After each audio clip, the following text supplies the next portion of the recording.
regular busy October afternoon, two police informers were shot dead by unknown assailants.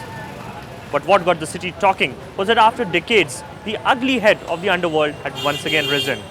And it came to be noticed that the men who once called the shots on the streets had come back to haunt it.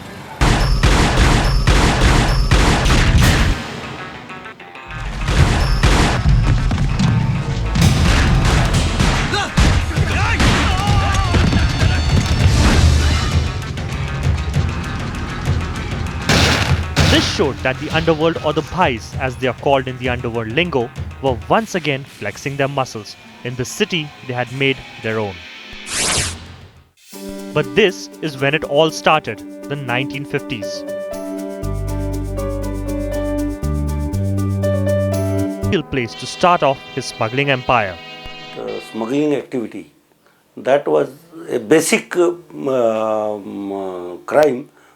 through which the gangsterism or mafias came up.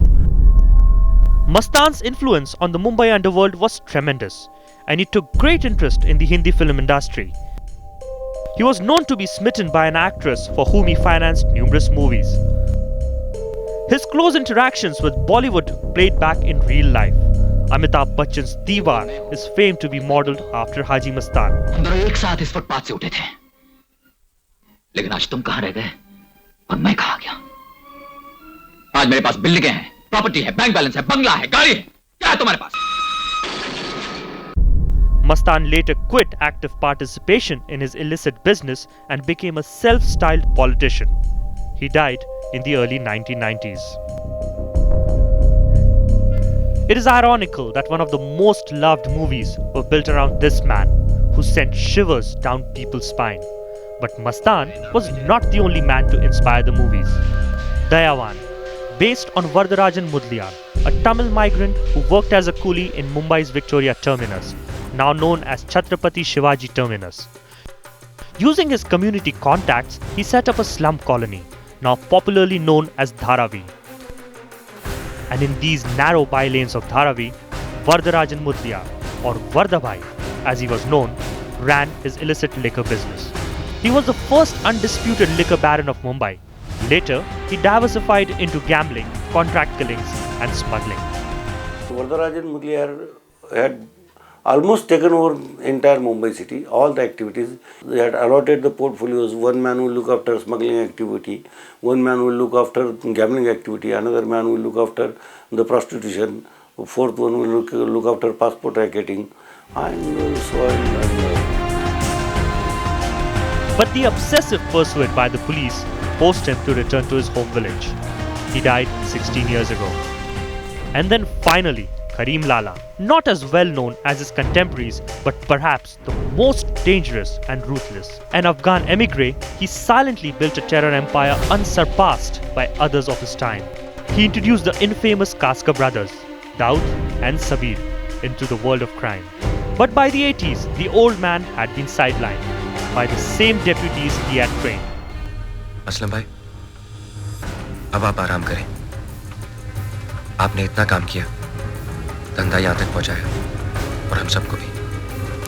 अब आप तबीयत संभालें और मैं धंधा संभालता हूँ. But even he couldn't have imagined the reign of terror they would one day unleash. These three ruled Mumbai with a complete iron fist, but with a certain code of ethics. Areas were divided amongst themselves and gang wars were rare. But with them is gone a somewhat respectable era of the city's underworld, where once if you give a word, it had to be kept, even at the cost of one's life. But nothing lasts forever, and as Mumbai changed, so did its underworld. In the next segment, Abhishek Choudhary takes us through a completely different era in the city's underworld. So Abhishek, what would it be? Well, we'll see how history repeated itself. With the old three gone, they were replaced by three new gangsters from Mumbai. Two of them crossed over the Arabian Sea, over to the Gulf, where they built an empire which they ruled with an absolute iron fist, while the third one chose to remain on the streets and operate from here.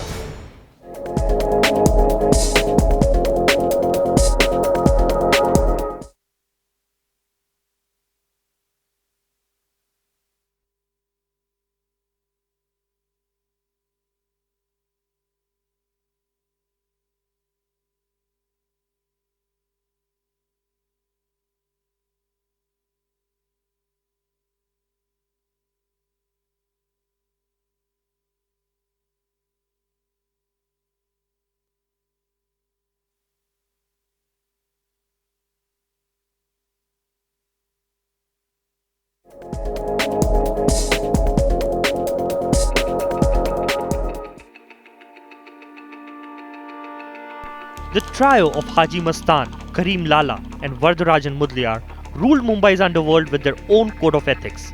But with times, they were changing. The 70s brought with it new kids on the block. The Kaskar brothers, Shabbir and Daud Ibrahim Kaskar, Rajendra Nikhalje, also known as Chota Rajan, and Arun Gulab Rao Gavli. These youngsters were just starting their careers with separate gangs and learning the ropes. But one thing in them was different from their mentors. They were not going to be satisfied with preset boundaries or set income. For them, the world was a stage. Sabir Ibrahim and Daud Ibrahim, the two brothers who used to work with Karim Lala gang before they fell out.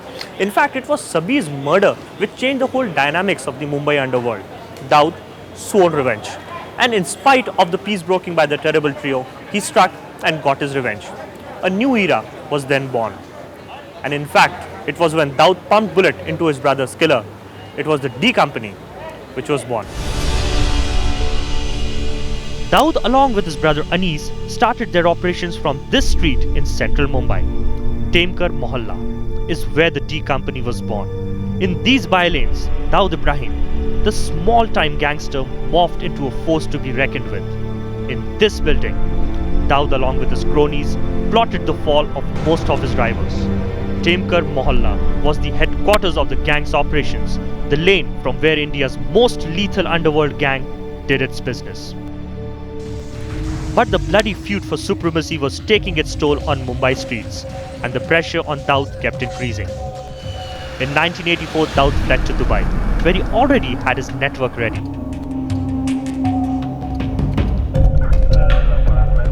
The telephone became his most lethal weapon. From there, he would give orders to his men who operated right from these links.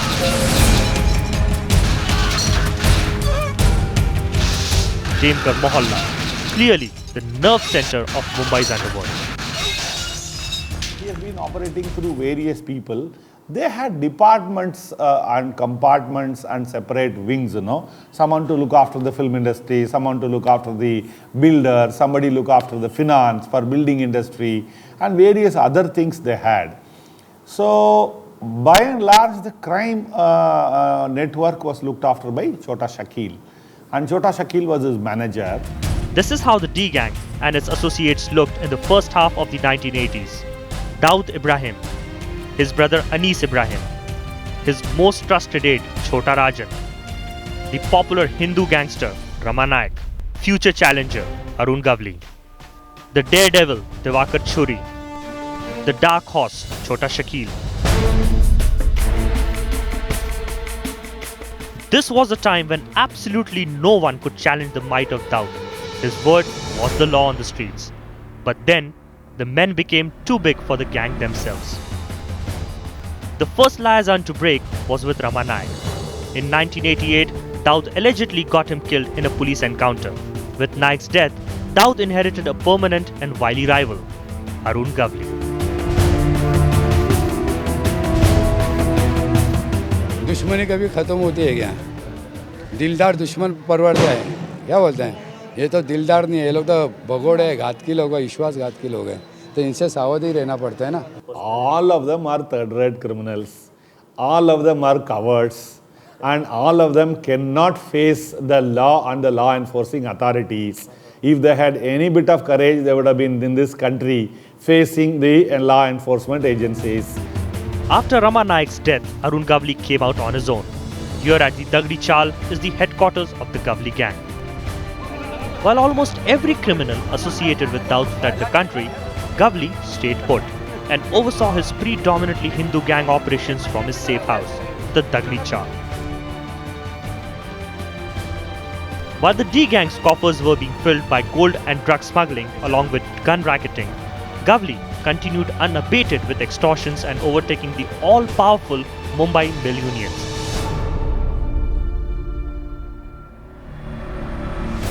Gavli also had the tacit support of a Mumbai-based saffron party, which helped him to further expand his operations. Gavli seemed to be the only Don reaping the harvest of his crime career more than any of his rivals. And even though the Don-turned-politician has been prosecuted under the stringest of law, like TADA, MPDA and NSA, He has managed to secure acquittals and was later released in all the cases. The next but most lethal blow to the D Company was the break-off with Chota Rajan. In '93, Rajan fled to Malaysia and formed his own gang. Chembur in eastern Mumbai is the area where he was brought up and the area where he expanded his illegal career. This is Sahakar Plaza, a movie theatre where Rajan started as a black marketeer. This was his first brush with the world of crime and with Bollywood. He was soon spotted by Bada Rajan, another local don, who took him under his wings and also gave him the name Chota Rajan. After his mentor's death, Chota Rajan took control of the gang and expanded his business. Later, Rajan came in touch with Daud and joined the D gang, thus strengthening their numbers and network. काम करेगा मेरे लिए उसी के लिए तो आया हूँ मौत से डरता है मैं किसी से नहीं डरता चल अपना 20 कर ले इनका 10 बात खत्म Ram Gopal Verma's company played out the story of these old friends on the celluloid. Rajan's split with Daud spilled onto the streets of Mumbai, leading to deadly gang wars. तुम लोग सब खत्म हो जाओगे अब तक जो खून इस कंपनी को बनाने में लगा ना वही खून इस कंपनी को बर्बाद करने में लगेगा मालिक और तेरी ये कंपनी खलास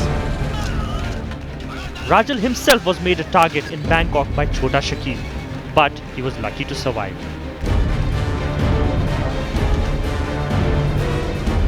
The Daud era was one when the Mumbai underworld was truly corporatized. It was also a time when communalization crept into a very secular underworld, and this resulted into bloody streets. For next segment, we move on to Ishan Choudhary. We take a look at where these men are based now and what is their modus operandi. All this and much more. Stay tuned.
In the last part, we saw how the Mumbai underworld progressed from local gangsters who stayed in just one locality to transnational dons for whom the world was not enough. But so much money and so much power brought upon the destruction of the very foundation on which these syndicates stood. And slowly but surely, the scenario changed. And this was the turning point, the 1993 Mumbai blast. It acted as a catalyst for the inevitable, the fact that every empire one day comes to an end. After the blast, Daud was not just a don, he was a terrorist. A man who had to run for refuge. A man who old friends refused to acknowledge. The blast, many believe, also made Chota Rajan walk out from the D gang on communal grounds. This was a big hit to the D Company. But that wasn't all. Even Dubai, the city, which played host to Daud's empire for almost a decade, was not ready to give him space. Though the underworld did not collapse after the '93 blast, it showed a very different dimension of the men. No longer just gangsters, but terrorists.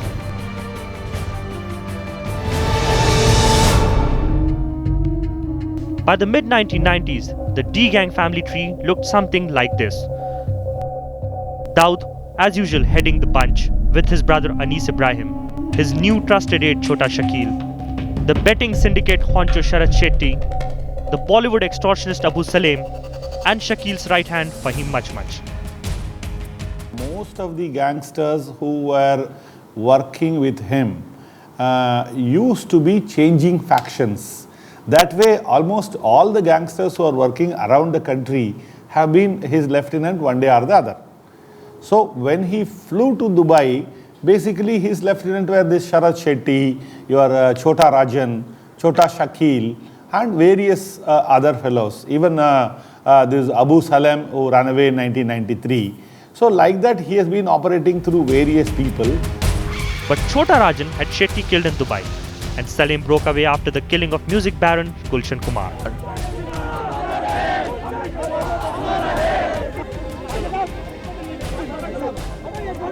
Salim is now under trial in Mumbai after being deported from Portugal.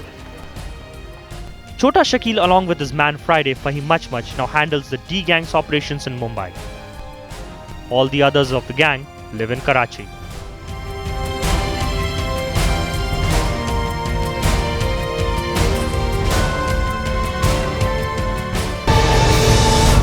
The Chota Rajan gang also changed. When Rajan broke off with Daud, this is what his gang looked like. Rohit Verma was killed at the shootout by Shakil's men in Bangkok, but Rajan managed to survive. OP Singh was killed by Rajan for betraying him, and over time, Guru Satam, Ravi Pujari, and Santosh Shetty all broke off to start their own separate gangs. And today, these men hardly have any clout, thanks to the police clampdown. But DK Rao, Parit Tanasha, and Vicky Malhotra stayed on with Chota Rajan, which ensured a more than steady income for all. All the three are currently under trials at Mumbai Arthur Road Jail. DK Rao is Rajan's right-hand man, who handles the gang's entire business. Rao is also responsible for the recruitment of young men to carry out errands. And he, it is said, is one of the shrewdest members of the Rajan gang and the most trusted. He was operating from this Malaysia or somewhere in that area. He had many fellows like Vicky Malhotra, Vicky Peta, then Nepal, Bharat Nepali, then Guru Satam, then he had so many, Vinod Matkar. Like that, he had many kind of people, youngsters all. Basically, they were robbers and stabbers, you know. They used to wield knives and people like that. And now he is DK Rao with a flowing beard. He is there in the jail. So like that, he had his own people who later on, broke away from him. They came together and all that. The Gavli gang too is sporting a different look. It has lost a lot of steam since most of his sharp shooters were killed in police encounters. Gavli now relies mostly on his right-hand man, Sunil Khate, who is also a municipal corporator and has a long criminal record. Since the NCP took control of the state's home ministry, Gavli has had the police on his heels, and he has been under the scanner for high-profile cases like Preeti Jain Madhur Bhandarkar scandal and an extortion attempt from a hotelier. Gavli is out on bail in the first case and has been given a clean chit on the other. But he rarely comes out of hiding, and sources say he's scared that he could be killed by the police in an encounter. Ironically, Gavli is an MLA from Mumbai. They say Mumbai has so much to offer that one can never be satisfied. And that is exactly what had happened with the Mumbai underworld. In fact, Dawood Ibrahim bit off more than he could chew when he undertook the task of spreading terror in the city. But little did he realize that with the 1993 bomb blast, he was actually waging a war against the nation. This is how times have changed for the Mumbai underworld. Right from the old Robin Hood trio to the transnational D Company and the native Gavli gang. Money and power have dictated its rise and fall. But now, history is repeating itself. The trio of Dawood, Rajan and Gavli still survives. Thousands of their foot soldiers have been killed and many innocents have been put to the test. But for these three, once friends, now sworn enemies, all living miles apart from each other, still continue to call the shots in one way or the other. So when will all this end? And even if all this ends, who will be the next three to take their place in the city of dreams?